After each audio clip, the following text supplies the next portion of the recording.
In 2016, we've had 10 debutants for the Wallabies. Stefano Avalu became the 900th Wallaby on the weekend, and Czech says it's a good thing for the Wallabies. This year for us was always going to be a change. You know, we knew we'd have to bring in new players. Of course, with the view to the future, I think that's essential.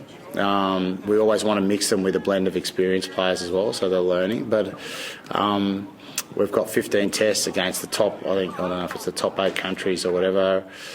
It'll be the making of us in the end, because tough times breed better times later on. And yeah, we went through a tough patch early on in the year, and we'll get plenty from that later on. Righto, boys, how long before the fans lose patience? I'm getting the feeling it's now. You can go through tough times, but the fans are starting to lose interest. They are losing patience, there's no doubt about it. The interesting thing, though, about this whole thing about debutants, I've had so many people come up to me in the street and offices and that sort of stuff around the place going, they need some new blood. I'm going, but here's 10.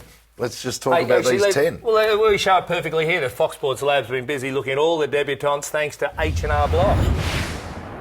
Most nations are experimenting in CAFE, so how long can we hide behind going, oh, we've got a new team, look at this? Well, you can have a look around the world and see what the opposition are doing. France 20, Argentina 26. They've had some odd tours that have seen the numbers Argentina, they bump up. They played in the but Australia's had 10, so we're third on the list in terms of debutants. So it is a team in transition, but you can't hide behind that, because our expectation as the Wallabies, we need to be a team in the top 2 in the world, if not challenging for that number 1 spot, and we're not. And the difficulty that Michael Check has got, and he's spot on what he said, transition or blah, blah, blah, but we're losing some of those players to overseas that we're transitioning, and that's where the damage is being. Well, the All Blacks are transitioning as well, aren't they? They had 8. They had 8 debutants this year. Well, they've had about 7 or 8 guys out from last year, and I think it's a good thing. After every World Cup, those numbers are normally pretty high, and then they start to drop off in the second and third year. Have a look at this. 43 players we've used this year in the Wallabies, 8 tests. New Zealand 37, South Africa 37, Argentina 31. What does that say to you? 43 players in 8 games.